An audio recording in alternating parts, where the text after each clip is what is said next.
Alright, everybody, welcome back to the Cult of Larry Draft League Season 2 recap. We are doing Week 4 this week. I'm Dr. Geo, with me is P McGee. And we're going to go over all the happenings in the league. We're going to cover every match. We're going to feature a few matches, take a look at standings, and we'll see where everyone's at. So without further ado, I just want to hop into matches. So first off, I just gotta say, because there's not much really to look at this match, and here's why. It's a 3-0 forfeit. Don't worry when it says 3-6. I mean, yeah, as you can see the three deaths. Omnic takes it as a forfeit. If you're watching this, please schedule early and often. I can't stress this enough. Just put times in, because a lot of people have gotten a little lazy and they'll just say, hey, can we play on the weekend? And it's like, sure. Then you find out you're like 8 hours apart time zone wise, and you're like, oh, actually we can't, but it's Sunday. What do we do? Yeah, at least make sure you guys are operating from the same time zones if you're talking a general time frame. Yeah, that's why it's important to suggest times. So that yeah, and I've been guilty of this as well, so it's not like we're throwing blame around, but yes, please do us a favor and take the extra 3 seconds to throw out a general time. Yeah. Other than that, people have been, it's just a few isolated cases for some people, but like generally people have been good. But remember to schedule early and often. All right, off the soapbox. Let's go to the next match. All right, so here we have the Portland Pincers, coached by Jeg, going up against the Detroit Dumpster Kittens, coached by HXRT. I don't think I've mentioned this enough this season. Top tier logo, top tier name. Always like to see some of the new stuff that pops out in from our new coaches. Yeah, it's pretty epic. Like just look at it, man. This could be the Detroit Lions one day. Anywho, we don't need to get into a football conversation. Here on Jeg's team, we have Corviknight, Deontay, Urshifu, Gengar, Slowking, and Volcarona. And then on HXRT side, we got the Togekiss, the Incineroar, the Tangrowth, the Mega Scizor, the Swampert, and the Kyurem. So one of my first observations here is that Urshifu has actually a really tough matchup. It just can't spam well at all here. You got a Tangrowth that can basically be a free scout every time an Urshifu with like a Rocky Helmet set. See what move it's clicking and then go into the correct answer. So if it's Poison Jabbing, you go into Mega Scizor. If it's clicking Stab, you can go into Togekiss. Really hard for Urshifu to get any sort of momentum in this kind of matchup. You basically have to do only momentum moves and manage your HP pretty wisely. Yep. On the other hand, though, this is a great matchup for Gengar. Pretty easy to button spam here, especially Stab. You just need to get Scizor down low enough, but like, other than Dual Wing Beat, Volcarona's pretty free into that. Yeah, Scizor has to call that pretty hard. Volcarona actually has a pretty good game here in general. Yeah. The Kyurem gives it only a little bit of pause, and that's only because it's like so massively tanky, but I'd be curious to see, and I guess like an AV Incineroar can as well. I'd be interested to see where some of those calcs fall, like after a Quiver Dance on both of them. Yep. But absolutely. Because you are forced to run Giga Drain for the Swampert. But Flamethrower takes out 3, maybe 4 of the other mons, and your Bug Buzz should handle Incineroar just fine. After boost. Corv, it doesn't come in super freely on the Togekiss. Like between no, it's mostly for Mega Scizor. Yeah. Deontay has a silly matchup here, but I guess it's good against the Incineroar. It's not great against Kyurem, because like if you switch into a D-Dance, you just get Iron Head. Yeah, Deontay can come in on Togekiss too. If you call correctly with Deontay, it does threaten pretty heavily on a lot of the switch-ins, especially because HXRT's team is actually quite slow, so it can pressure speed-wise. It can pressure the Tangrowth and the Incineroar. Swampert maybe if it really wanted to, although Swampert's not really That's going probably to be. the toughest thing. If this isn't like a nasty plot Togekiss, you don't have all that much like breaking power other than the kind. No, you really need it to be because Gengar can't switch into Togekiss all that well. Diancie can, so maybe Diancie does, but yeah. Overall, interesting matchup. Let's see what's happening then.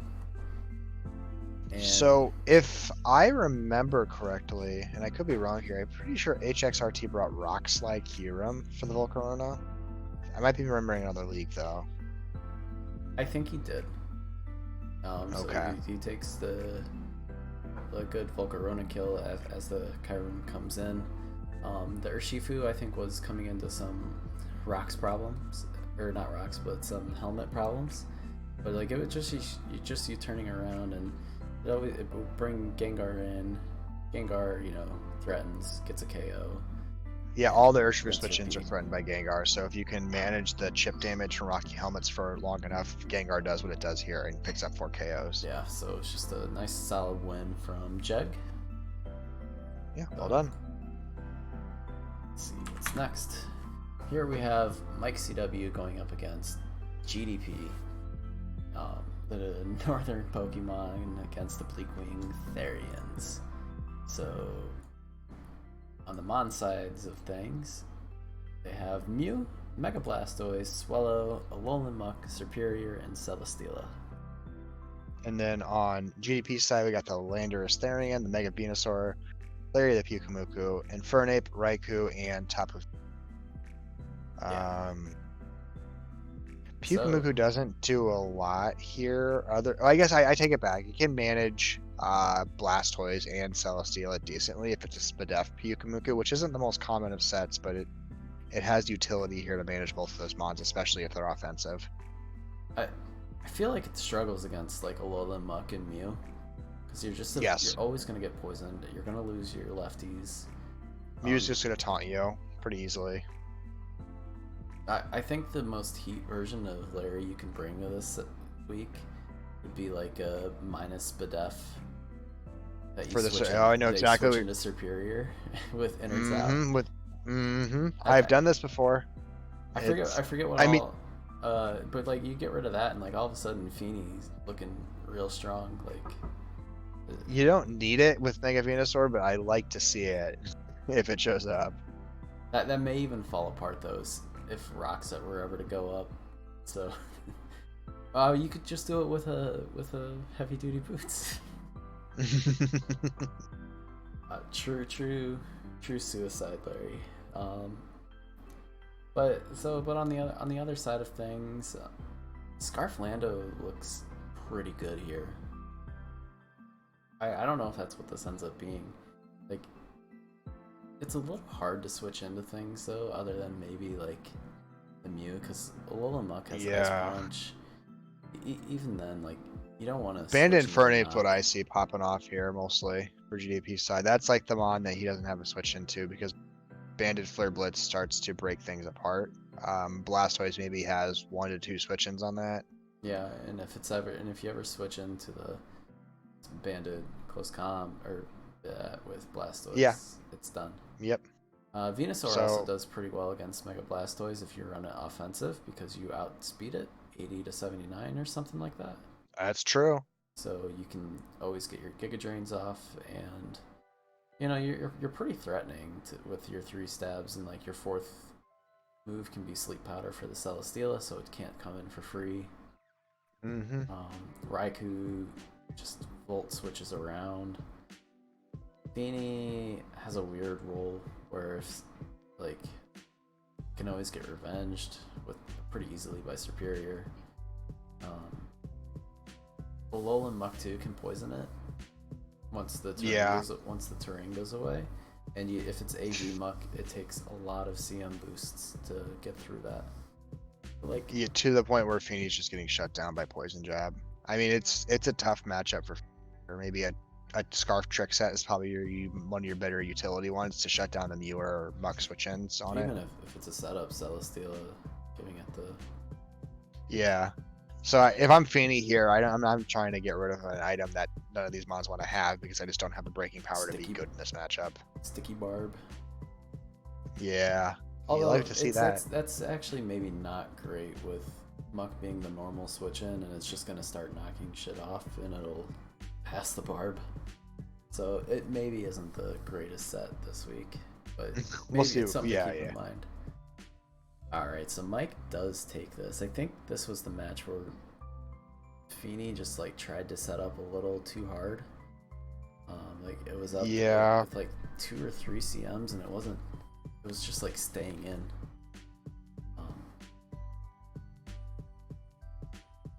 Yeah, I don't remember the matchup that well, but I'm not surprised to see the results here. And it was a kind of a pretty passive Mega Venusaur too, but really couldn't touch the Superior or Celesteela. So I think he was running like Earth Power Giga Drain and. Like you need Leech Seed for the Celesteela, because then Celesteela can't really Air Slash you to death because you're just Leech Seed stalling it. Yeah. And Larry just went down a little early. I think it was more problems. Probably, and then it looks like Infernape probably suicided itself based off of Mike only having 5 kills. I wouldn't be surprised if Flare Blitz. Yeah, I'm pretty sure that's what happened, or it was like a Life Orb thing. I don't remember exactly, but I either way, well played by Mike. Good prep and able to just execute some win cons. Alright, so coming up next we have the Moody Marshadows coached by Bloop going up against the Equishell Entei coached by Farmer Fox. Here on Bloop's side we have the Tornadus Therian, the Jirachi. Actually, this is our featured match. Yeah, we'll be back for it. We'll be back. I'm going to just leave the team preview up. So what we really have next is the Miami Mantines, coached by Old Man Jinzens, going up against the Delaware Dodrios, coached by Hysterically. We have the Mega Gardevoir, Araquanid, Skarmory, Cinderace, Garchomp, and Silvally. And then on Hysterically side, we've got the OG Porygon, a regular Scizor, the Mega Gallade, a Lantern, a Gliscor, and a Greninja. Pretty interesting matchup overall here. Porygon. I like the Gallade versus Gardevoir Megas. That's yes, fun. I do enjoy the pairing there. Gallade should win. Just off of speed alone. Gardevoir can't switch in. And neither of them have any physical defense, so that benefits the one that has 180 attack. So I don't see how he breaks Skarmory here, because there's no reason for Skarmory to take attacks from Lantern, Greninja, or Porygon, and that offense just can't pivot break the Skarmory. Yeah, it's and so there's plenty of tools to get through the Gliscor. Like Cinderace can always U-turn into Guard, or like even Garchomp has Aqua Tail, so Gliscor Cinderace forces Cinderace forces the Gliscor and you turn into Mega Guard. There's no switch-ins to Mega Guard. Clicking Hyper Voice. Hyper Voice into Psyshock will definitely kill Porygon. Porygon's your best for it. Scizor's not exactly free unless it's chipped a little bit, because if you switch into the Mystical Fire, that's it. Yep. And then again, Scizor has nothing for the Skarmory, so Skarmory comes right back in and starts Spikes trapping. So really this comes down to Old Man Jinzen's keeping his Skarmory healthy. If he keeps Skarmory healthy, I just don't see a way Hysterically breaks through. And if you can always just start throwing some webs and stuff down too. Nasty. Alright, let's see what happened. However, Hysterically takes it. I'm gonna guess there may have been an errant. Cinderace gets 4 kills. I watched this match. I'm trying to remember what happened. I think the Porygon was walling. I might have discharged the Skarmory. So I'm pretty sure the Porygon got a discharge on the Skarmory too, or Thunderbolt. And then it was like Analytic too, or Trace, and it had like a 1.5 attack stat or some kind of boosted special attack stat. And Skarmory was chipped, and so on Skarmory's chipped and doesn't have Sturdy to rely on, it kind of gets wrecked by Porygon. Yeah. as far as I can remember, that might have been what happened because And then once Scizor Skarm doesn't goes- win this game. No. Go ahead, sorry. Yeah, I was gonna say once Skarm goes down, even the Araquanid starts getting a bit threatened. Mm-hmm. Because I mean, after a couple Swords Dance, Chomp's not all that helpful either. But you've got plenty of Chomp stopgaps like with the Greninja and such. So Exactly, and I think it was Aqua Tail Garchomp for the Gliscor too. So Gliscor really didn't have an answer to the Chomp all that well. no. Oh well. But I mean, Gliscor's a better answer to normal Chomp than Mega Chomp. Mega Chomp just runs Surf, Fall moves. yeah, I think what had probably happened was he's just looking at it. I don't know, because the Cinderace has 4 KOs. Maybe it just got too low, and then Scissor's able to. It's exactly what happened. I remember Cinderace eventually getting to like the 14% range, so it was in bullet punch range. That's all it really needs. Well, really well done by Hysterically, because that this looks like almost an impossible matchup, but all it takes is like one. He made it possible. Discharge. All it takes is one little discharge, and that's Back all you in can it. do.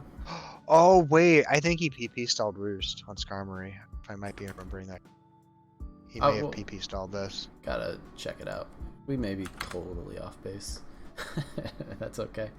Next is the match between the Dallas High Horsepower, coached by Shark, up against the Dutchland Dracos, coached by Martin. Here on Shark's side, we have the Ursaluna, the Cobalion, Slowbro, Roserade, Spectrier, and Zapdos. And then on the other side, we've got the Tapu Koko, the Empoleon, the Heatran, the Zarude, the Zygarde, and Nidoking.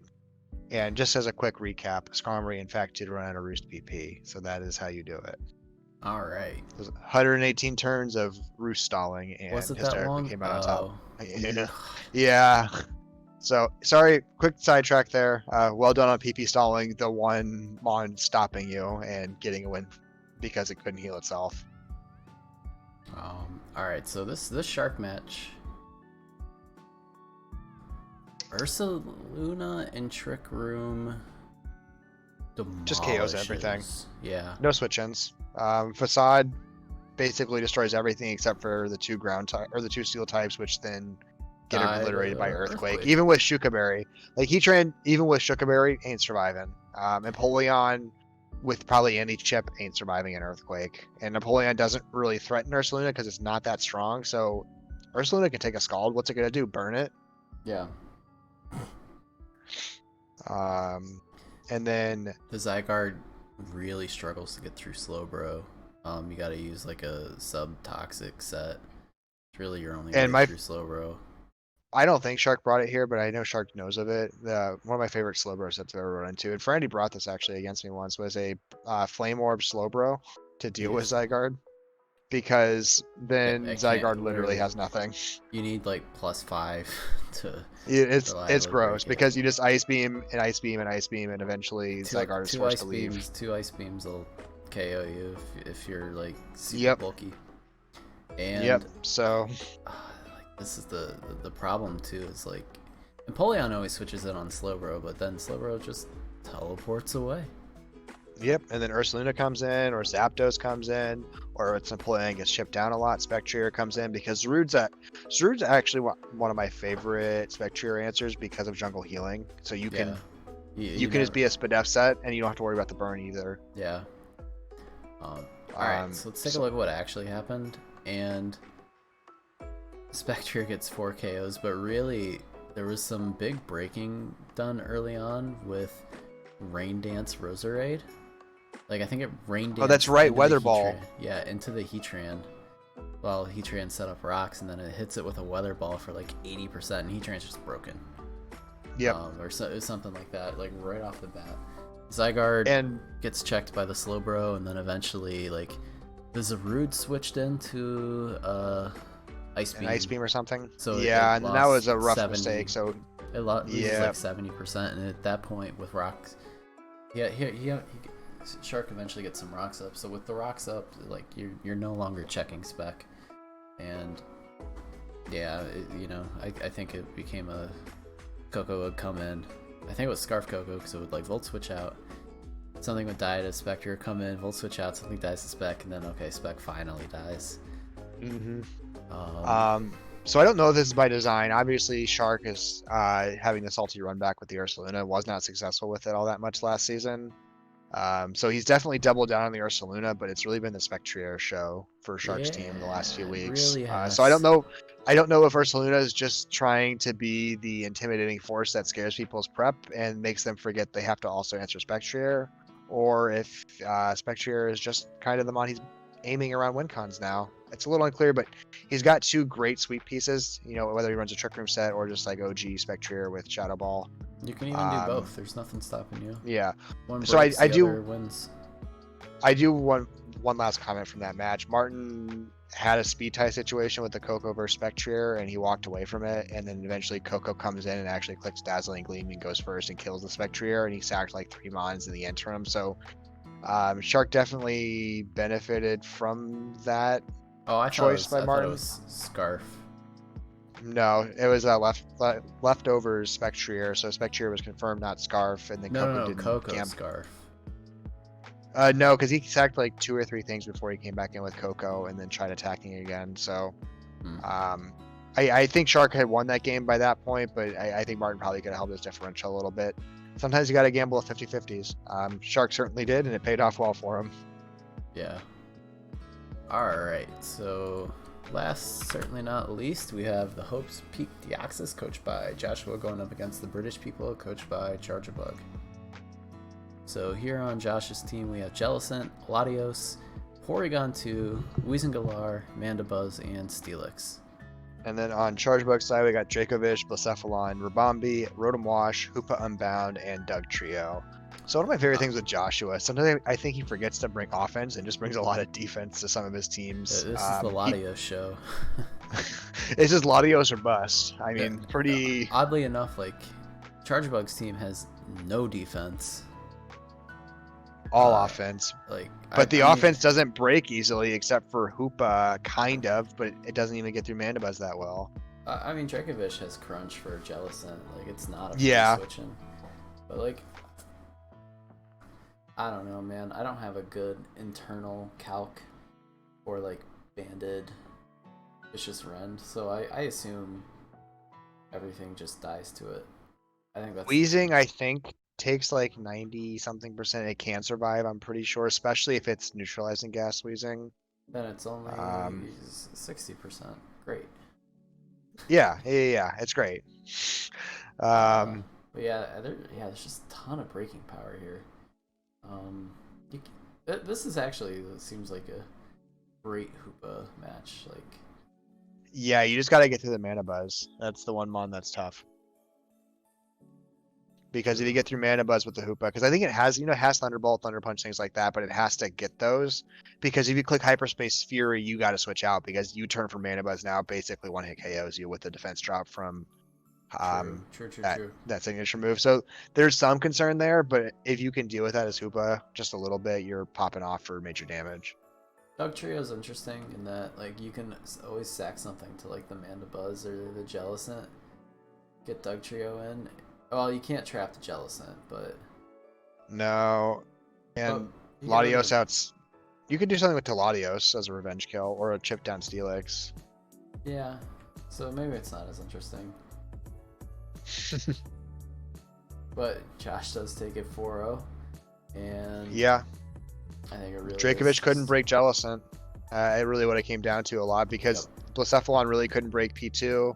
Rotom Wash couldn't really break through Latios, and then Hoopa couldn't get its way through Mandibuzz, I don't think. So, just a lot of good offensive pieces, but the right defensive pieces on Josh's side. I've lost a lot of games just like the way Chargebug did. In fact, like, my game, which is featured, you'll see it later. I mean, I'm spoiling it a little bit, but that's okay. Really comes down to sometimes you're just unable to actually break the other team. So sometimes the best offense is a good defense, and like sometimes teams win with that. But what are you gonna do? All right, so that's that. We're gonna actually pop into our featured match now. This is between. Oops. This is on over on the Farmer other page. Fox and Sir. Hang on, we're switching this on the fly. Uh-oh. It's on the wrong page. It didn't switch windows with me. Uh-oh. All right, we're golden now. Okay, it's between Farmer Fox and Loop. So here on Farmer's team, we have the Weavile, the Landorus Incarnate, Mega Lopunny, Regieleki, Entei, and regular Blastoise. And then on Bloop's side, we've got the Tornadus, Therian, the Moltres, the Clefable, the Jirachi, the Hitmontop, and the Mimikyu. So I think we both see the very obvious, oh god, this kind of wins Mon in this matchup, which is Go the ahead and Regieleki pause. that- Oh, I was going to say, go ahead and pause the video if you want to find out for yourself. If you want to think for a few seconds. There's actually more than one. Because there's another Mon that just kind of wins outright too. Yeah, banded Entei. Yeah, with Stone Edge for Or the. it doesn't. You don't want banned because of the Moltres, but like even just heavy duty boots, you do plenty of damage. And so Hitmontop's not a switch-in.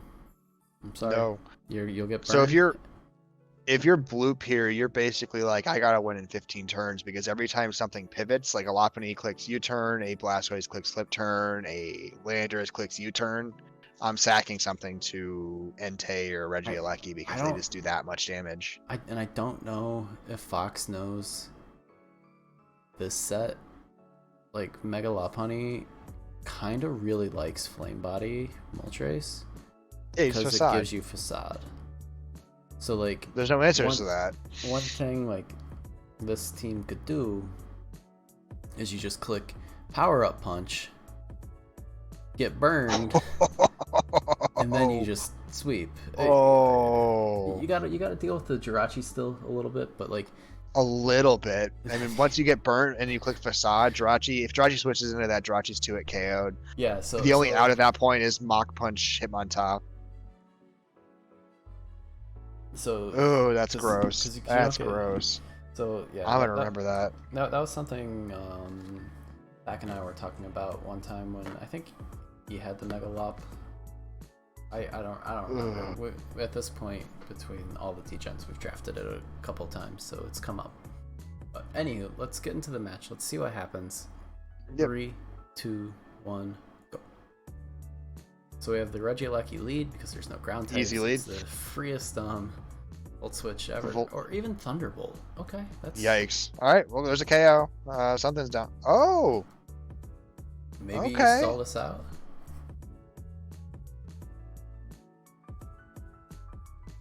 No, Landorus is in now. Landorus can click pretty freely.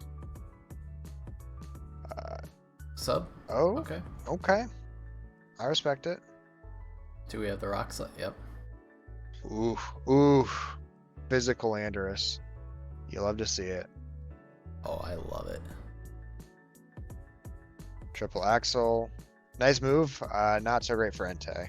And Entei's just gonna click. Wants to take the Sacred Fire. This is a bad Entei because it doesn't know it needs to burn. Burn it. Yeah, silly Entei's. Extreme Speed, not too scared because here comes Stone Edge for... Nothing could switch into the Sacred Fire. Nope. You get a Sacred Fire again here because you need to break the disguise plus the burn is 50% chance. Dumb Entei forgets to do that again. Still just go to the Sacred Fire. Alright, oh. Shadow Sneak takes you out. But... oh, we got some... oh! Farmer Fox is just fully committed to offense here, and I absolutely respect that. Yeah, I dig the idea. But if you had Woodhammer, that was your time to use it. Like, you can't just let Blastoise set up for free in front of you. And I know farmers are doing that multiple times this season, so this isn't like a new... It's tough though because you're down 2 mons to none or to 1 at that point. So Woodhammer likely doesn't KO the Blastoise, if I'm being honest. So That plus, oh, no, sometimes not you gotta be unboosted. a Yeah, you're little. right. Sometimes you gotta be a little aggressive like that to, like the match Prevent is win still cons from getting kinda, activated. yeah, the match is still kinda over. So actually, talking it out, I think that's probably the right play, because if like he just goes for a toxic or something, okay, maybe now you get some value out of it, and you can start smacking things like you click the player off then, and nothing switches into that. So, okay, yeah, I think there's more value to the play than like sometime like yeah, you never want the Blastoise to set up for free, but you're already so far behind, you got to make the aggressive play to win. Yeah, absolutely. Because like, but go ahead. Like that's kind of cute if you hit him with the wood hammer. Yeah, something else takes it out, because you know it does a little bit of damage from the Moonblast and all that. It takes some damage here and there. Anywho, go ahead. I'm Great. just rambling. I was just saying, no, you're good. I was just saying, great performance by Farmer Fox. Love the full offense here, especially considering the favorable matchup you're seeing with some of your premier pieces like Regieleki. No reason to take the pedal. No reason not to go, pedal to the floor here and just try to absolutely wear out the other team before they have any chance to do anything. Yeah. So, great execution off of a good game plan. All right, so to close out carried for this week, we have our standings, and we have one undefeated team remaining, and that's Mike CW at a pretty big differential of 16.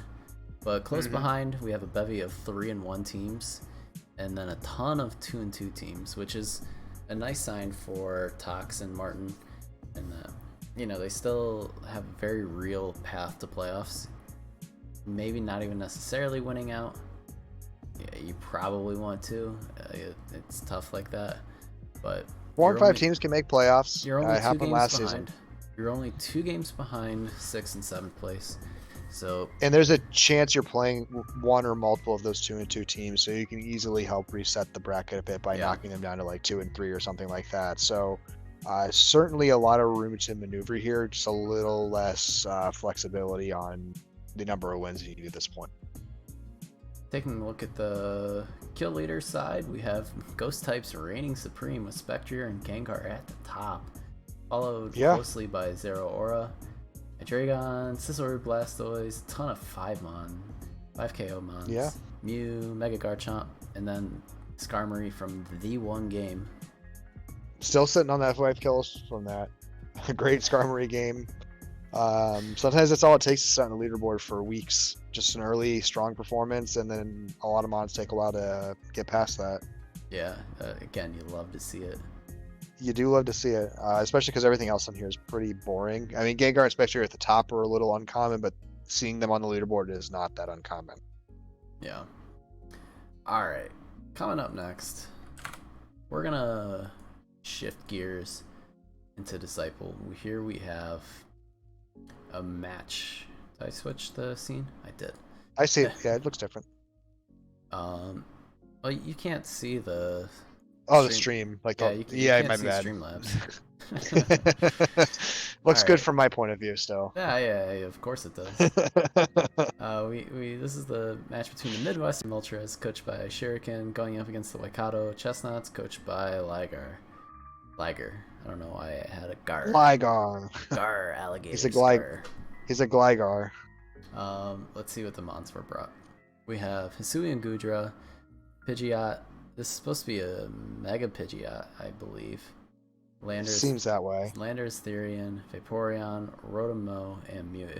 Yeah, because no one's that bad that they would draft a Mega Pidgeot. Please tell us you didn't bring a regular Pidgeot, bro.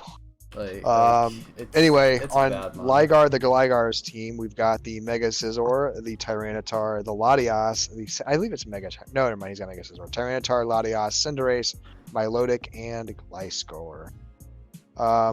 This is an interesting matchup in which I don't see any one thing easily popping off here. Like, Landorus can't do anything with that Gliscor alive.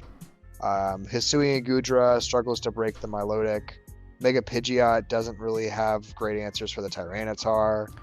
Rotomo Vaporeon is can just get out CM'd by Latias.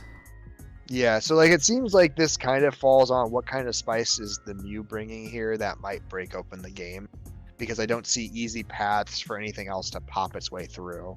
Yeah. Even the Mega Pidgeot's just kind of weird bring into Tyranitar. Yeah. And Melodic. I mean, if you're doing U-turn spam, that could start generating some damage. Maybe you just try to get a lot of momentum going, because Vaporeon pivots, Landorus pivots, Rotom pivots, Pidgeot pivots, Mew pivots. True. You do enough pivoting without Wish on the team for Liger and no regen, things start to whittle down that you might break something open. But who knows? Oh, right. Okay, so everything we just talked about is total BS. Oh, that's right, because it's Curse Gudra. And it was the perfect set. And it came Yes. down to, does Gliscor crit or not? And Gliscor did not. So eventually, I forgot about that set because eventually the Gudra got frozen, which then Shuriken switched it out just to kind of guarantee the win, because he didn't want to go through like 8 turns of. We did the calcs later on, like he needed to stay frozen for like 7 or 8 turns to let Liger back into the match. Jeez. But that's actually a really great bring here, because normally Hudra doesn't want to deal with ground spam, and Gliscor unfortunately just isn't that strong of a ground type. Generally isn't running any sort of attack investment, and almost never is offensive. Well, occasionally it's offensive sets that run Swords Dance, but basically after 1 or 2 of curses, Gliscor's not breaking it. No, it had to be a Swords Dance set to break it, but it wasn't, so how's that? And like Liger, I respect the aggression. Yeah, Liger tried his best to kind of make it a match, and to his credit, he played it to the end, but the Hisuian Gudra is just too much. Yeah, definitely one of those matchups where you're like, I should have brought Haze Milotic, but it happened.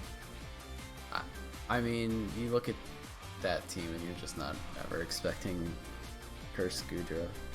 No, not Curse Gudra so much, but you maybe set up Mew you might want to bring Haze for or something like that. But I get why he couldn't slot it in. So it's not like there was an easy slot for it. It just certainly one of those things where you're like, speaking of someone that lost the other week because they didn't bring Taunt on their Torn. Sometimes you just wish you had that move that you could have brought, and it was probably your 5th move, and you just opted last second not to do it. Right. Alright, so next match we have the Melbourne Reshiram's, coached by Edster, going up against the Washington Wynatis, coached by Frandy. See here on Melbourne's side, we have the Clefable, Nidoqueen, Mega Medicham, Rillaboom, Weavile, and Empoleon. And then on Frandy's side, we've got the Gengar, the Swampert, the Scizor, the Mega Altaria, the Deoxys Speed, and the Urshifu Single Strike. I really like Frandy's team. Yeah, I'll be honest. That's just a fun offensive team. This team has some issues with Mega Altaria. Yeah, as in what comes in on Return plus Earthquake, or Hyper Voice plus Flamethrower, because Nidoqueen is a limited number of switch-ins here. You have to kind of guess right with Clefable. And like you almost don't want a Magic Guard set, but like how do you not run Magic Guard against like Deoxys Speed and Swampert? Yeah, like, just from the hazard stacking alone gets to be too much. Nidoqueen's not all that safe against Altaria because of Earthquake. You're benefited from some Rillaboom terrain maybe to mitigate the Earthquake spam, but again, you have to. That scenario is not always available because Rillaboom can't come in on a Mega Altaria attack all the time. One bad click in on like a return, and Rillaboom's not feeling great. Also, Rillaboom can't pressure Altaria that well because it doesn't really have a good move for that. It has Acrobatics, maybe the best move. I think that answers your question right there, or answers the same one right there. Like there are mons to pressure it, but if you're banded Weavile, like all you have is Ice Shard, and Scizor switches into Weavile every day of the week. So. And Clefable's busy trying to manage Urshifu that doesn't really have the option to manage other mons all that well. Right. So Let's tough matchup for Urshifu. Yeah, and so Yeah. it's the Urshifu. The Urshifu dies, so the Altaria can live. This match started off what honestly looked at first super rough for the Urshifu. Switches into the Empoleon, takes a Skull Burn, but it's running Lum, and at that point I was like, this is a really weird match. What's happening here? Yep. And I think the whole point was Urshifu just needed to get off a couple attacks to something like Altaria gets in, and then Altaria just D-dances right off the bat, and it's like, uh-oh. Yeah, and then what ultimately I remember happening was the Rillaboom tries to clean up a weakened Altaria with a Grassy Glide, Yeah, it doesn't wasn't get the KO, and Altaria starts roosting, and then it's over at that point. After like a boost that it had to outspeed the Weavile, and the Nidoqueen got chipped down enough that return killed it. So just got to the point where Altaria sweeps, and Altaria can do that. Doesn't always pop off to do that, but when the matchup starts going that way, it's a very, very potent. Yeah, so well done by Frandy, and I think Edster even recognized like little under prepped for the Mega Ult. Mm-hmm. Okay, next we have the District Darmanitans, coached by Iris Beats, and going up against St. Louis Charizards, coached by Zardes. Oh, right. This was a forfeit match for Iris. Yes. Schedule your matches, please. Okay. Early and often. Early and often. Next, we have our featured match between Rock and Helix Fossil. So We'll be back. We'll check this out later. Okay. Here's our fun one. This is between Soul and DD, the Vancouver Pavilions, and the Phoenix Soul Galeos. Here on Vancouver's side, we have the Mega Diancie, Victini, Zapdos Galar, Whimsicott, Ferrothorn, and Porygon 2. And then on DD's side, we've got the Tapu Fini, the Spectrier, the Mega Gallade, the Excadrill, the Zapdos, and the Gigalith. I don't see how you manage Diancie in this matchup, other than staying on offense. That's a really tough spot to be. Salt Vest, Gigalith. Gigalith. It's honestly, you say that, and like that's truly not even a bad answer, because does it get Heat Crash or super? It gets Superpower. I don't think it gets Heat Crash. I don't think it gets Heat Crash. But you get Superpower for the Ferrothorn and P2. You got Stone Edge for the Victini, or you just want Earthquake for Victini. I think it's worn down too quickly. I think so too.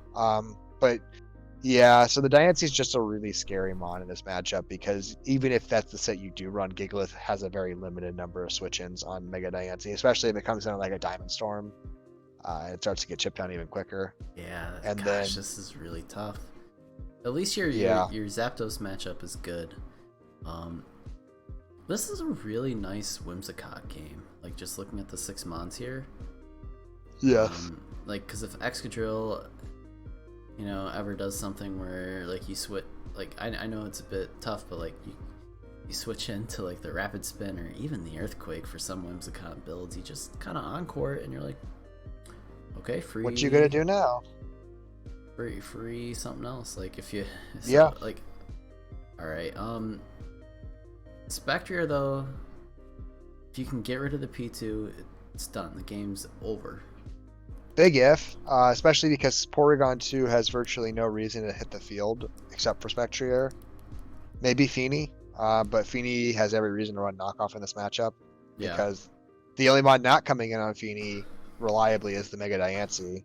So knocking off everything else is helpful. Ferrothorn can be built to come in against Fini, like, really easily. Yes.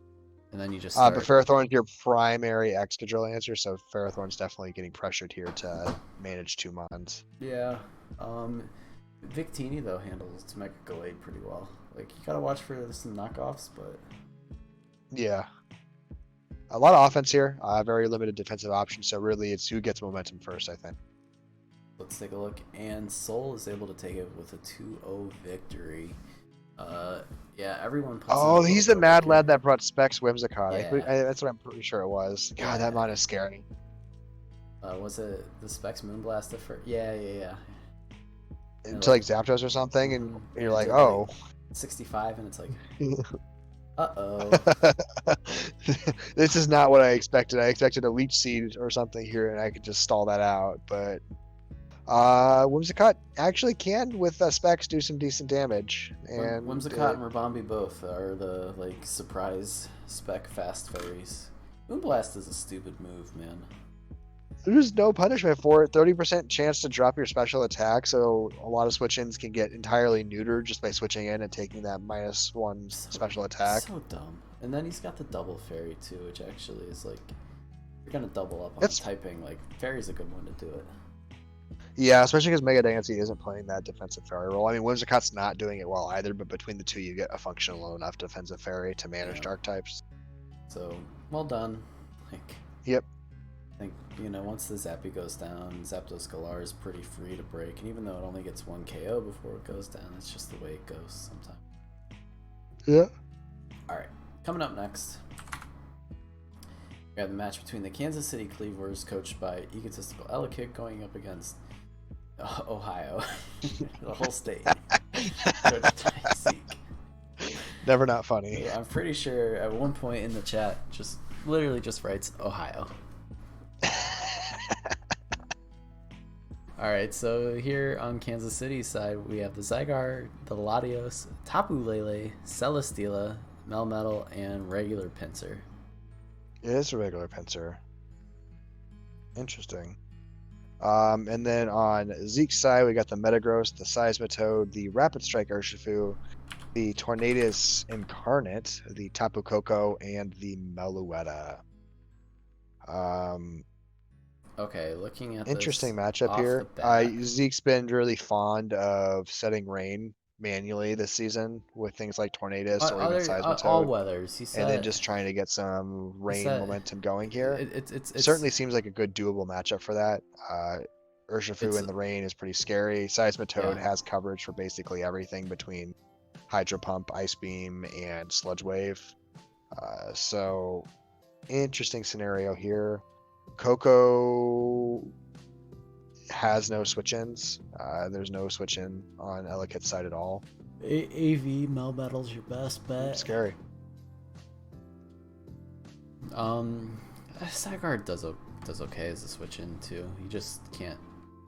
You just have to make sure that the Nature's Madness and the Dazzling Gleam doesn't kill you. That's your only like out, you know. Hello? Yeah, I'm here. Have we lost our voice? Uh-oh. Yep.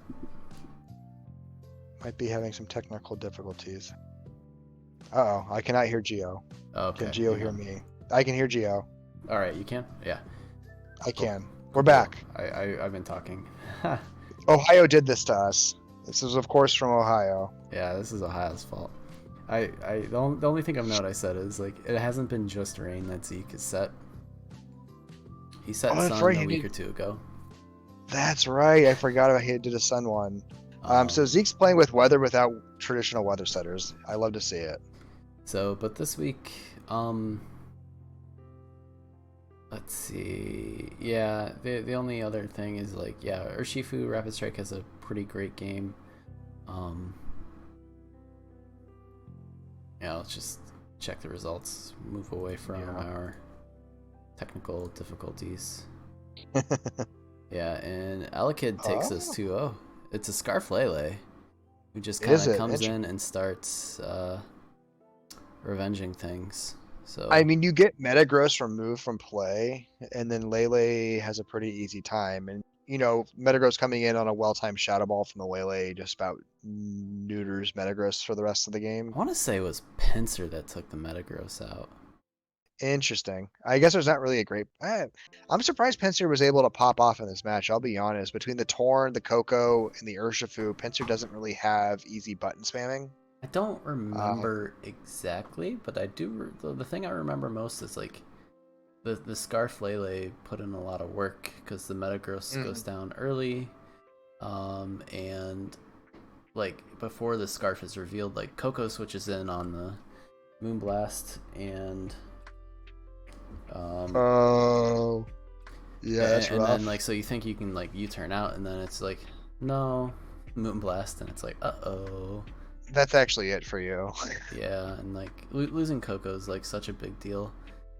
Because like the Latios Zygarde can just pop at that point, and I don't remember the game state, but it was pretty early. So they just kind of go back and forth a little bit, and eventually Elekid, who's like giga bulky team, just doesn't die. Yeah, I mean, double bulky steals is a very interesting draft choice, but it seems to be working okay for him. And double dragons. And double dragons, because why not? Yeah, when Huiku and I looked at the team, we had some words about it, but like whatever. He's getting wins. Elekid's having Honestly, fun with it. if you're able to make the team work and not have your holes exploited too badly, then good on you. Alright, last and certainly not least is the Denton Zoroark, coached by Spirit Union.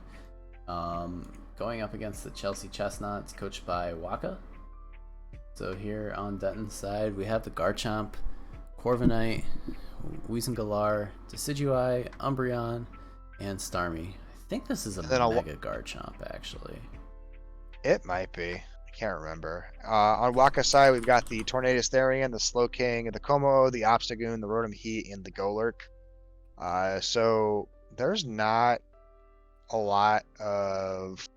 God, Waka's just got so many ways to pressure here.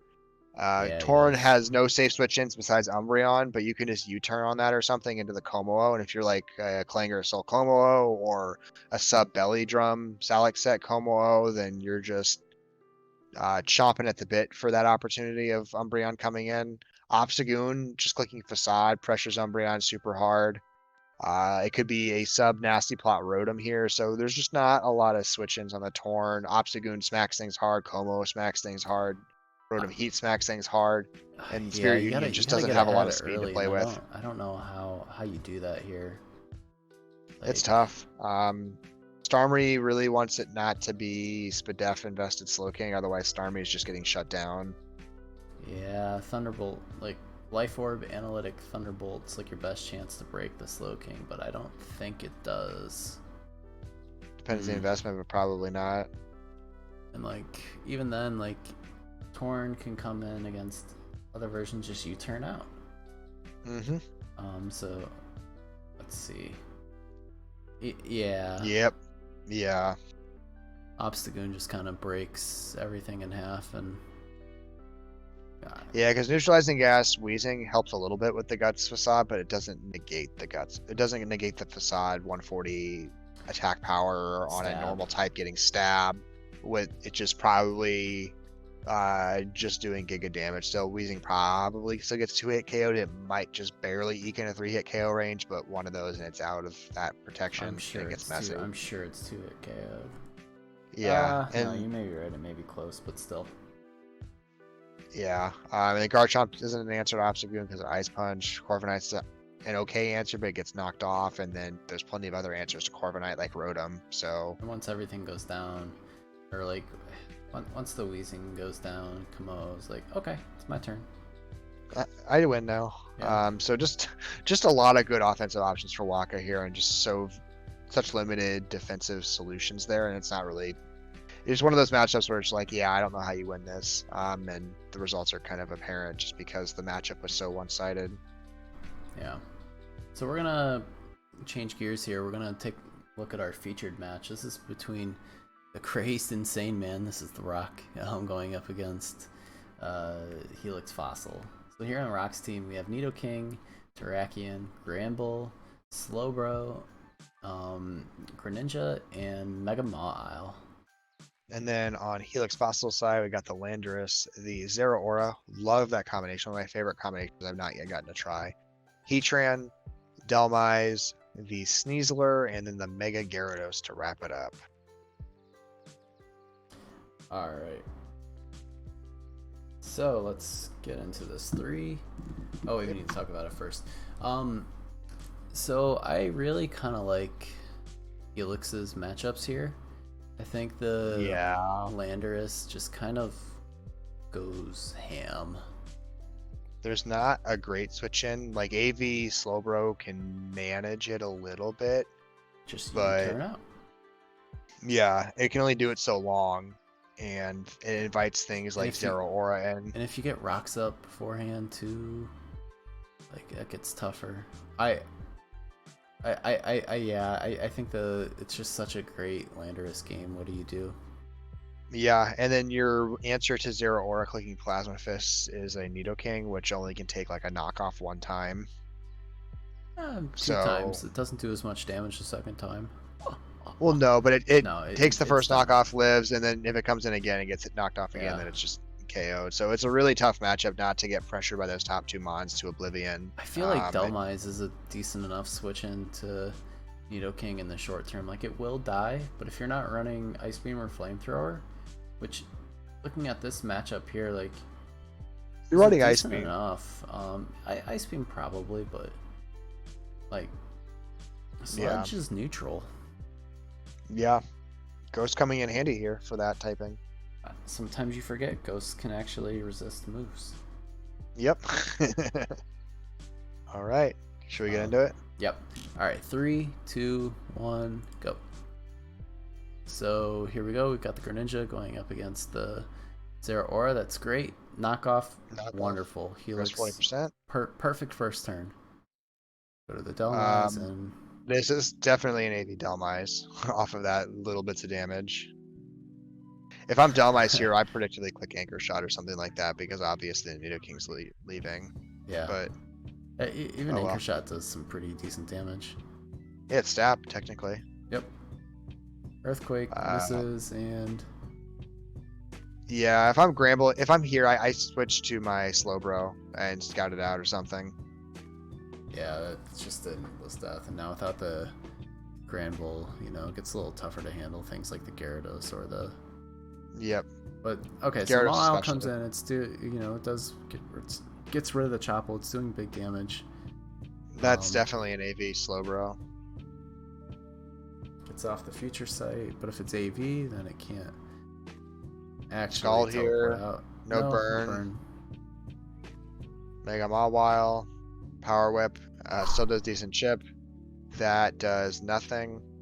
If I'm here, I'm gonna take it back. I credit him for staying in on the Mawile here.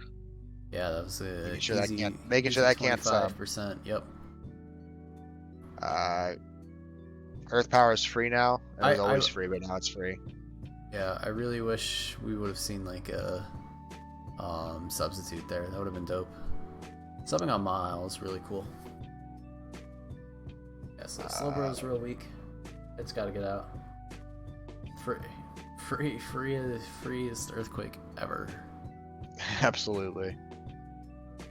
Stone Edge misses, rough miss. That is a rough forces miss. It out because it looks to be choice locked, so it doesn't want to run it again.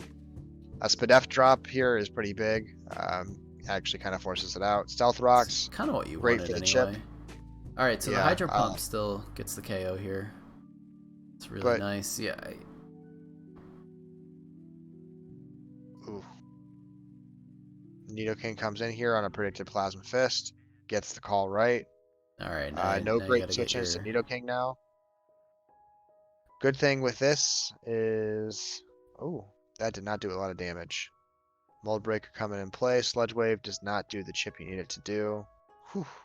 Could have probably just won the game off of Dragon Dance there. Ninja comes in. Dark Pulse does not do the chip it needs to do, and Power Whip obviously does. Forces Teraki on in because Slowbro doesn't want a Power Whip. Forces an Earthquake, which we know is a choice lock Terrakion, which is rough for him because Slowbro is forced to come back in and get sacked. At this point, he's basically... I don't think there's an out here. Sneasler's fragile as can be, but it's not so fragile as to get one hit KO'd by a not very effective Stone Edge. Although it's irrelevant because the Landorus takes the hit, gets the Earth Power KO. It's just fine. You needed the crit there.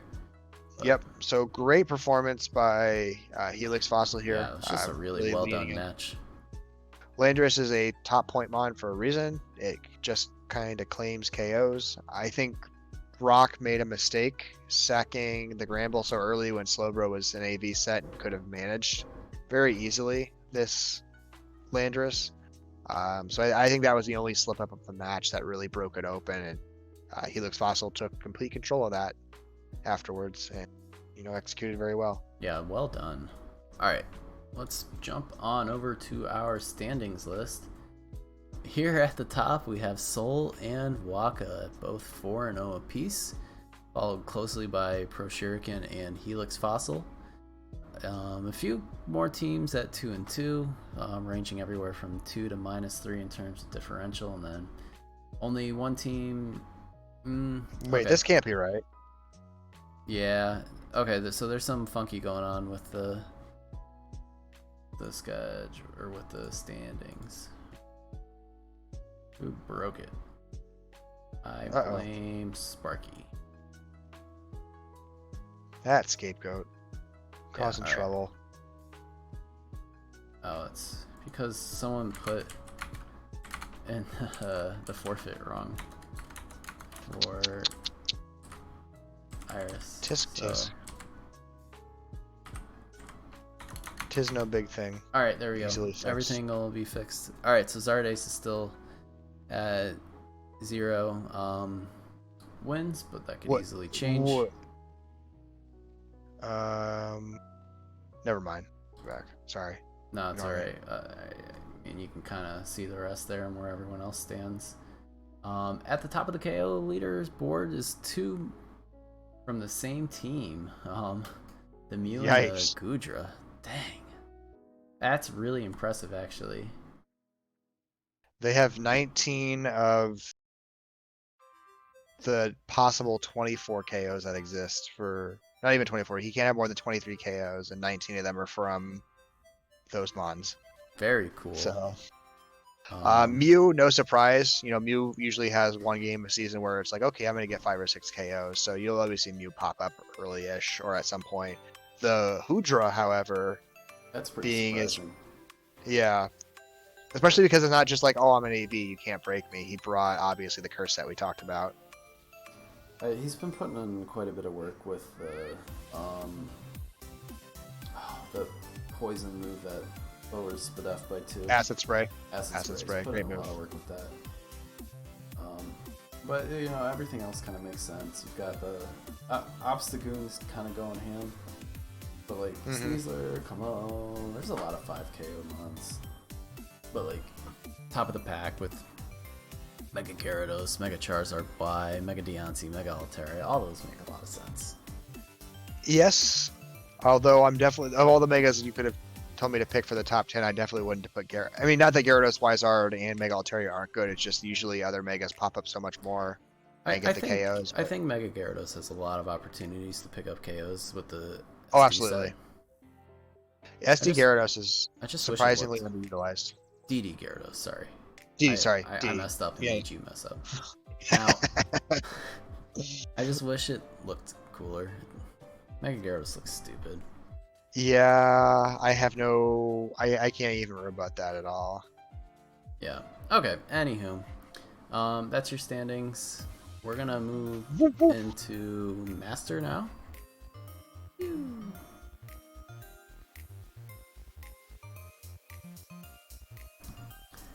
Alright. So here in Master, our first matchup is between the Cleveland Clampearls, coached by Yahoodles, going up against King Choodle, coached by Detective Butters. Again, amazing logo. I'm just skipping because I know the results. It's another forfeit. Yada yada yada yada yada yada yada. Play early and often. Great logo, bad scheduling. Yep. Okay. Next up is our featured match between myself and Black. So we will see the details on that later. And now we can get into some real recap content. Alright, this match, I liked this match. This is between Noir and Sparky. So here, Kinky Gartarnas, coached by Noir, they brought Dragapult, Slowking Galar, Rillaboom, Heatran, Keldeo, and Ditto. And then on Sparky's side, we got the Clefable, the Noivern, the Slowking, the Heracross, the Blacephalon, and the Drapey. Do you notice something missing from Sparky's team? Oh god. Where is he? I don't know.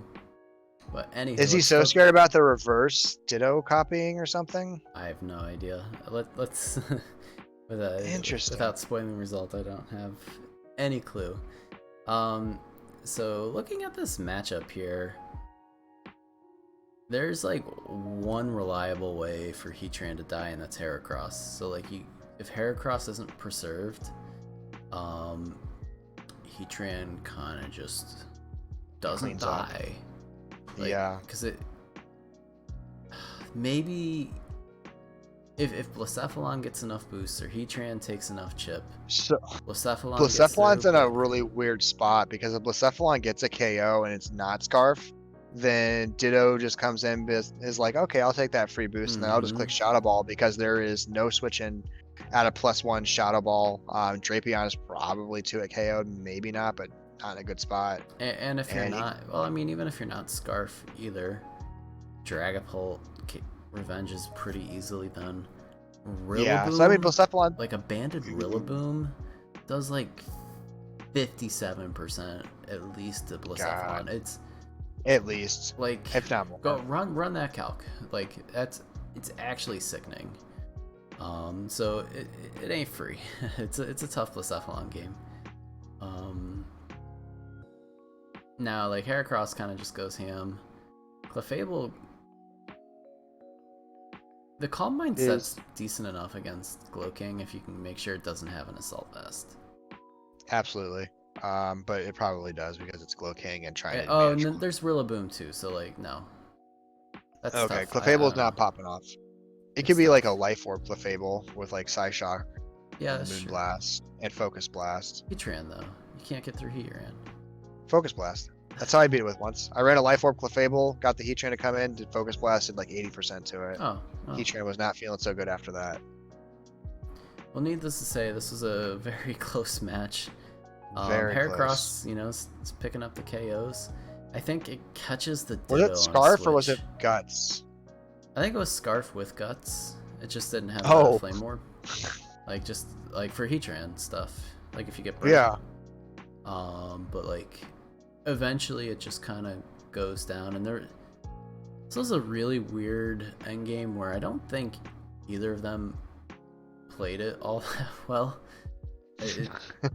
And I think they if you scroll up a bit in the chat, they both talk about it in a bit better ways than I could. Yeah. But, like, Sparky just kind of lets Heracross die and then has no way to kill the Heatran.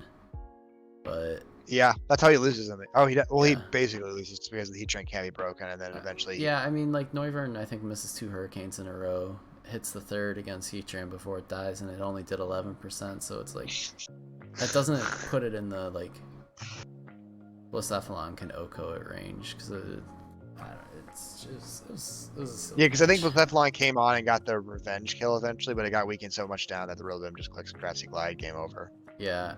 Oh, I think the crux of it was Blacephalon never came in because he thought Heatran had Earth Power, but all 4 moves had been scouted. Oh, at that's that right. point. That's right. I remember this in the post. So like, if you take out the Heatran, then Noivern can solo the Rillaboom for all intents and purposes.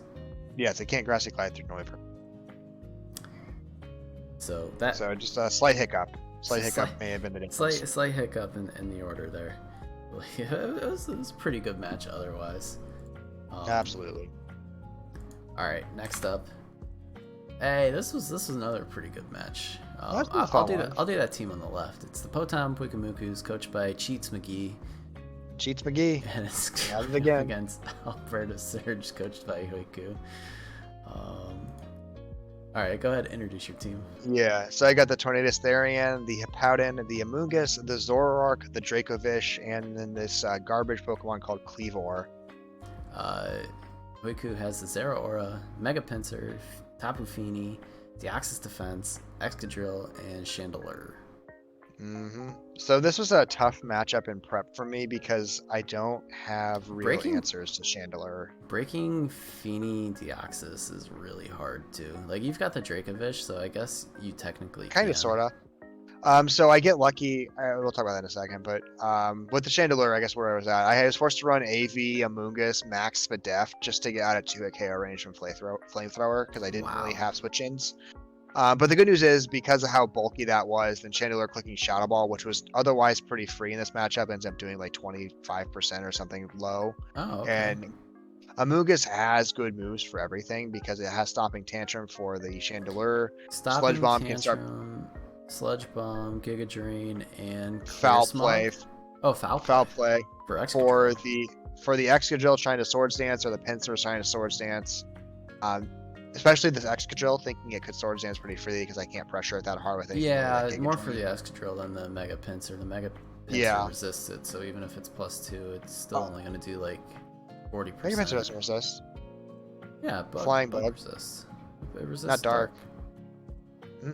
Other way around. Dark is weak super to bug. Okay. Bug does not Whatever. resist. I could be wrong. Bug's a garbage defensive typing. It doesn't resist anything. Yeah. So back to the Feeny here.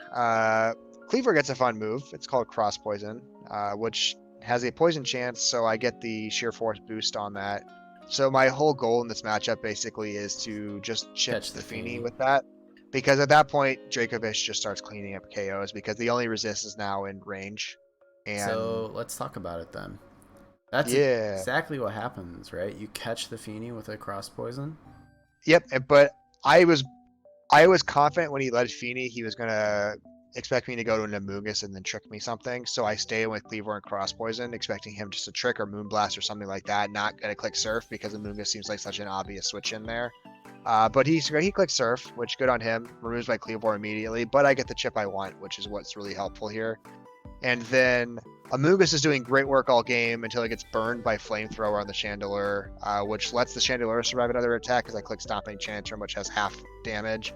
And then Excadrill gets a free Swords Dance because Foul Play now is only half damage. Both of those would have been KO moves before, so Yeah. gave him a little bit of life, but Hippowdon was able to come in, set my sand, and Dracovish does Dracovish things. So you may notice also you only have 5 KOs. It's because Zoroark dies to sand. Zoroark dies to sand. You switch it into a Shadow Ball and then it dies to Sandstorm. No, that doesn't matter for my KOs. I only have 5 KOs because Chandelure clicked Memento. Is it? Oh, it must be another match. Yeah, Chandelure Mementoed, so I didn't get a KO on Chandelure. Anywho. Either way, Dracovish was obviously my win con as it's been all season. Yeah, like I thought there was a chance that like Mega Pinsir could do it, but obviously not. No, unboosted, the quick attack just wasn't enough, thank God, because that was definitely Riku's out.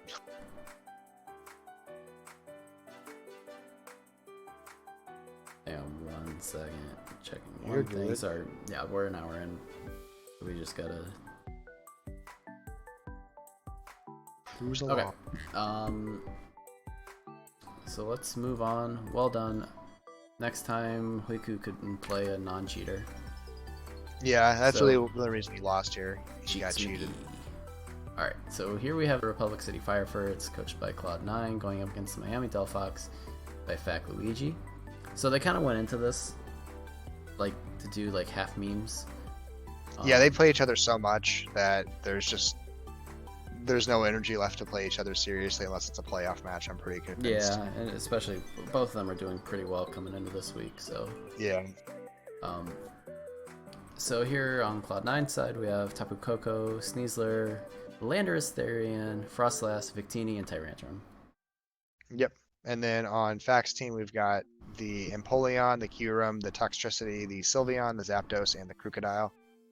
So I don't remember what these sets were, but I remember there was some weird stuff. Maybe it was like Van Frostless.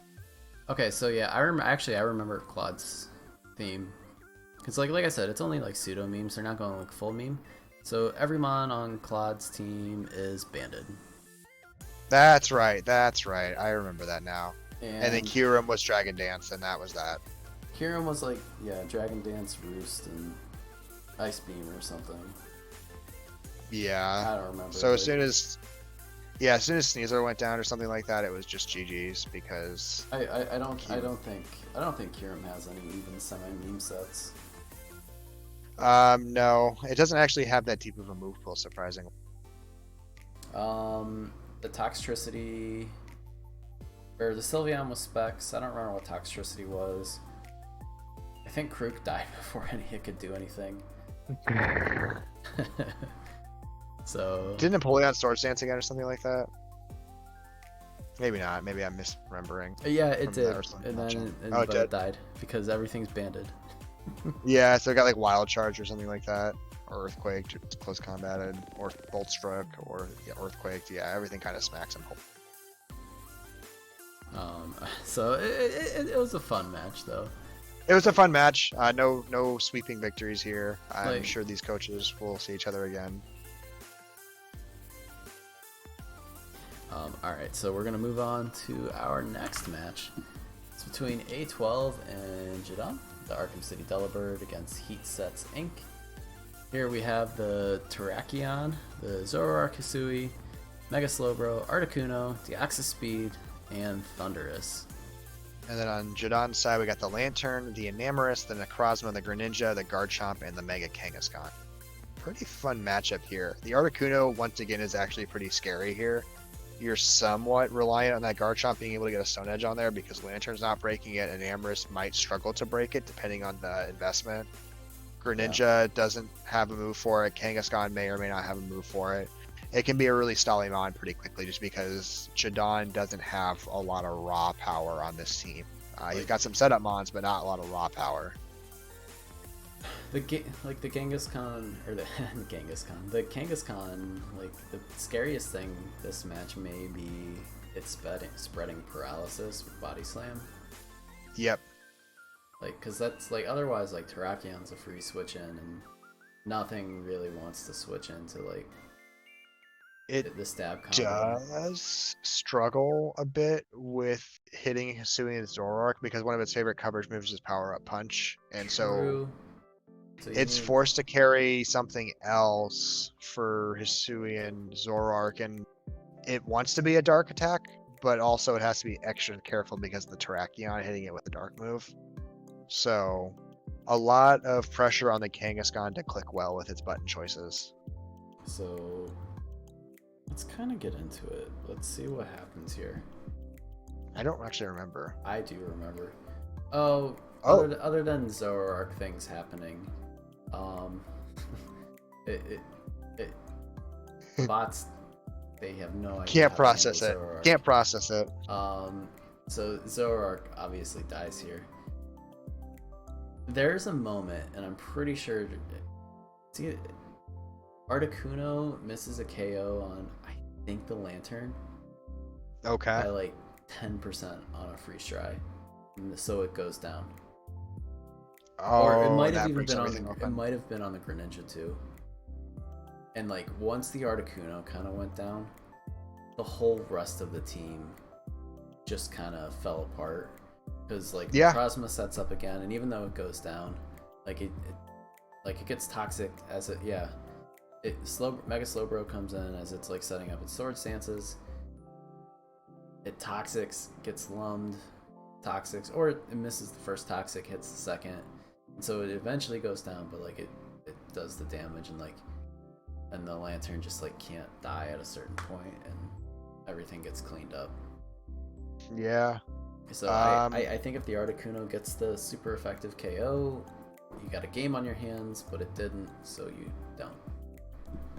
I think what we're seeing from Jadon right now is some really good end game play. This is 2 weeks in a row. He's really played his outs for an end game well. You know, he last week with that setup Necrozma set. So, you know, that's one of the most important aspects in draft is being able to finish out a match well. I've seen a lot of coaches play a great 20 turns and then crumble towards the win con time where they're supposed to execute a certain thing and they don't see it, or they back off of it, or something else happens. But Jadon, 2 weeks in a row at least, I can't remember his first two matches, but at least the last 2 weeks has been executing extraordinarily well towards his end game and making sure his win conditions exist and he has outs to certain sets. So, well done. Yeah. All right, last and certainly not least, we have the Lake Michigan Leafeons, coached by Spike, going up against the Sunset Solrocks, coached by Gradual. So here on Spike's side, we have the Mega Scizor, Infernape, Gastrodon, Florges, Spectrier, and Gliscor. And then on Gradual's side, we got the Rotom Wash, the Weavile, the Arcanine, the Decidueye, the Megalopony, and the Aromatisse.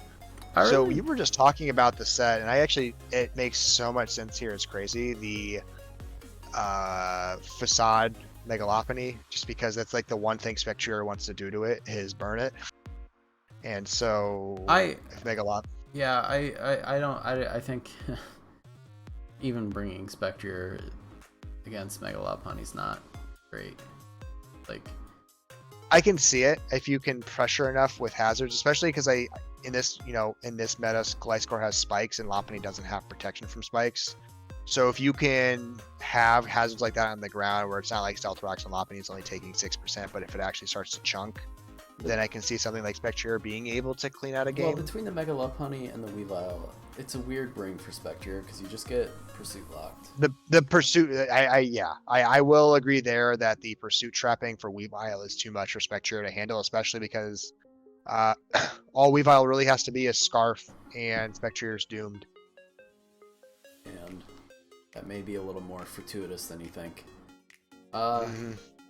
Mega Scizor struggles with Arcanine, but like the U-turn spam is super real here. And yes, like Florges and Aromatisse are in a battle to see who can do less offensively.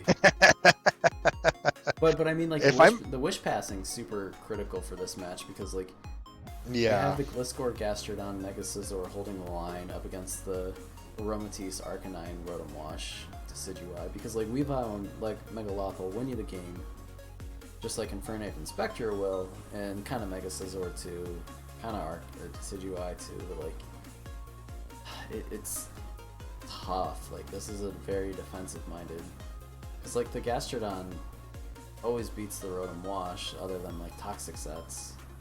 So, which you could expect both of them to like try and toxic each other. That's what I see in this matchup. I see two passive fairies that just want to heal Bell and Wish all day long and that aren't easily broken. So your best chance is just toxic spamming because there's only 8 wishes and everyone that has toxic has 16 PP for it. So if nothing else, you play the toxic battle. Although Gliscor in theory should be able to manage it.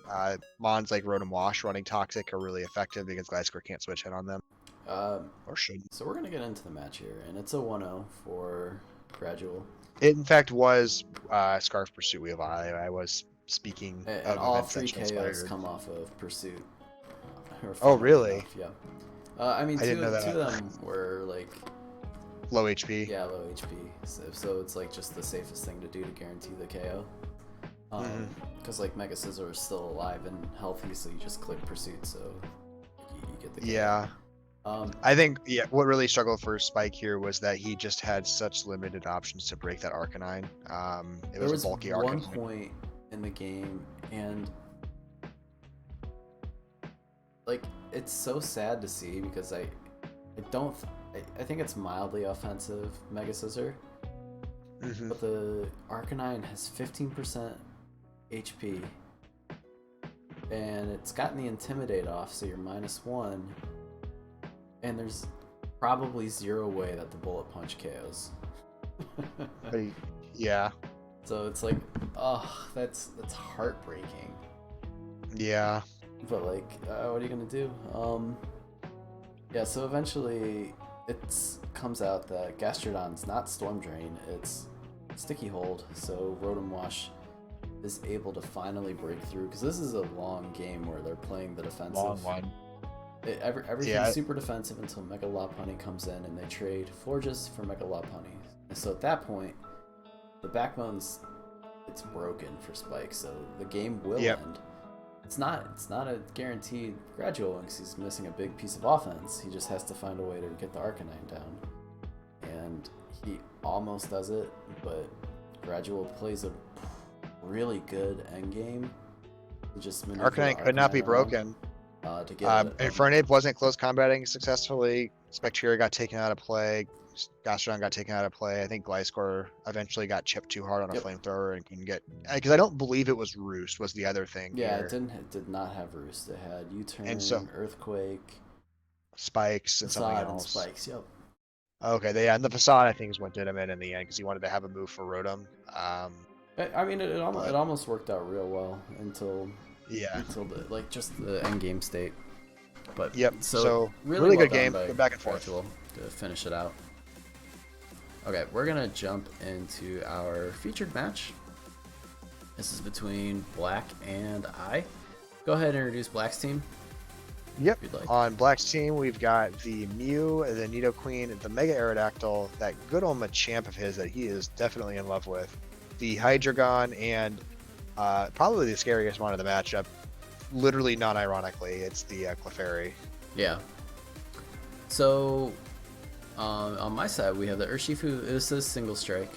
It's a Mega Diancie, Azelf, Vikavolt, Nidoking, and Corviknight.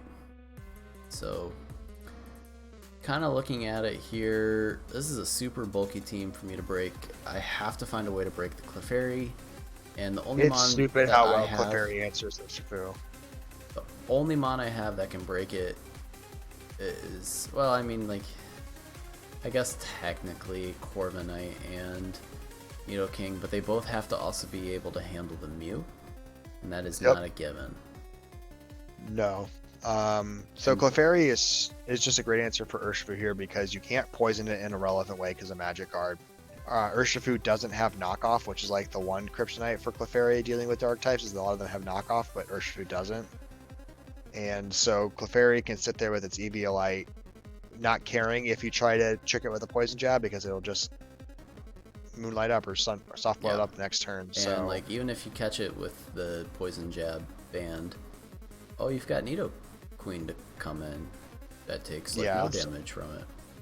It's a really tough spot where Geo has to get a couple of smart consecutive plays to prevent Clefairy from being able to heal, and then that way have an opportunity with Urshifu later. So we're gonna get into the match, and since this is relevant, this is Banded Adamant Urshifu. So let's just get into it. 3, 2, 1, go. So it's an Urshifu lead going up against Mew. Should U-turn, but like sometimes you just play a little aggressive and nothing. Oops. It doesn't care. I get the webs up 'cause that's pretty free.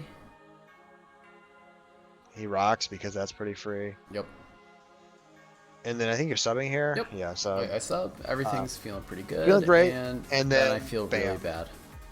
Feel really bad at that point because I'm like, this is not even close. And it's weird to see it in such a bad spot after like 2 turns, but like 4 turns. I felt like at this point the match was pretty much over because I can't break both. And Black's not going to make the mistake of letting something take an unnecessary hit. Clefairy's only going to come in on Urshifu. Mew's basically going to and like see, it's another 36. Like, whew. Yeah. So he's built in the right ways to wall out, and then Nidoqueen can kind of sit on a Vikavolt because Bug Buzz doesn't really threaten all that much. Even with the Spadef drop, it's not like you can scare it that much. Here comes Flamethrower. Crit's a pretty big deal there. Does it do over 50%? Yeah. Without a crit? No. Without a crit. It's like 40%. Okay. Were you Roost too or no? Yeah. Okay. But it's a big deal in that it forces it to die, so I have less switch-ins for like the this guy, the Hydreigon. Oh yeah, and then Hydreigon doing it flinches. Good old things so of flinching. That felt bad. Like the match is effectively over at this point. Like it's been a rough spot. It's very much on the back foot. But like, oh well, what are you gonna do? So he stacks Nidoqueen here because he doesn't need it. Yeah, He's just trying to carry a safe entry. Because Mew just doesn't want to take an unnecessary hit. And I do get the Spadef drop though, so at this point I'm like, oh, which is great. Nido, let's go. But I think he just like seismic tosses again. Yeah. So you're just eating a bunch of chip here, and then he's gonna go Aerodactyl because he doesn't actually need. I thought of like pressing Thunderbolt here just because I was like, there's a small chance he goes for it, but like that's a weird play to click Thunderbolt there. This is pretty bulky. Yeah, it's pretty bulky. Yeah. I guess he doesn't need all that much. What's your fastest mon? Is it Azelf? Dancy? It's Azelf at 115. Yeah. So he can run a really bulky. decent bulk. Yeah. So. And then Clefairy, I think, is out to Moonblast. Yeah. He just cleans up. So You have 35 points of Mons that just get KO'd by a Clefairy. yeah, That's no, rough. it's really well done by Black. I just had like no way to break his 2 Mons, and like I've got stuff that can break it, but obviously they weren't with it because like. And like this is on me a little bit in prep too, like how bad of a matchup Vikavolt is into Nidoqueen. yeah, there's nothing there. You got Mud Slap if you're feeling really ambitious, I guess. and that's it. And, I only say that because I've gotten destroyed by Mud Slap. It might be Mud Shot. It might be Mud Shot. I apologize. Mud Shot. Okay, but we're gonna hop Anyway, into the standings nonetheless. So here we have Black sitting at the top, perfect 4-0 record. Claude's, that's not right. He's not 3-1. Is he? I thought he was. He might I have thought been. he was 2-2. He was. We'll check that real quick. We'll look into this. We'll review. I mean, I could do it. It says facts 2-2. Yeah, facts. I'm guessing these were put in on the wrong sides.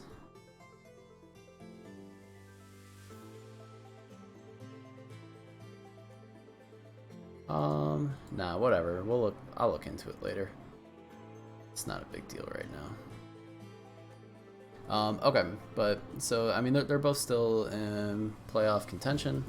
That's all that matters. A lot of 2-2 teams, a few 1-3 teams, but everyone has a win. So Everyone does have a win. It makes it exciting. And with 2-2 currently in a playoff position, that means no team is more than 1 game out of playoff contention. Although some definitely need to improve the differential. yeah, or to win an actual game. This is true. You are very much. This is why you're going to win the season. I think it's cursed that way. I get 4 and 5 off of 1 win. I actually kind of just hope that I don't win any real games and like I go 4 and 5, but they're all somehow forfeit wins. And then you're in playoffs and you win because that's how Masters goes. The worst timeline, actually. This is very true. Okay. So having said that, that's Claude and the Claude and Fact. Those are the correct. So Okay, that's good to know. Having said that, this is where we're gonna leave y'all. Also, leaderboard really quick. Oh yeah, Ursaluna Yeah. at 13 and Dracovish at 11. Woo, woo. Button pressers go here. Moltres Galar at 8, and then a bunch of Mons at 6. Like Machamp being the most notable. Also a button presser. A worse button presser, but a button presser all the same. Mega Kangaskhan kind of up there is kind of cool. And then some normal stuff like Scizor, Chiron, Mega Scizor, what? Yeah, you love to see it. But okay, so that's all that we have for you this week. Thanks for sticking around with us. I'm gonna end it 'cause it's been an hour and a half. Hit the like button, subscribe. Nobody watches to the end anyway. I'm Dr. Geo. With me is P McGee. We'll catch you all next week. Peace.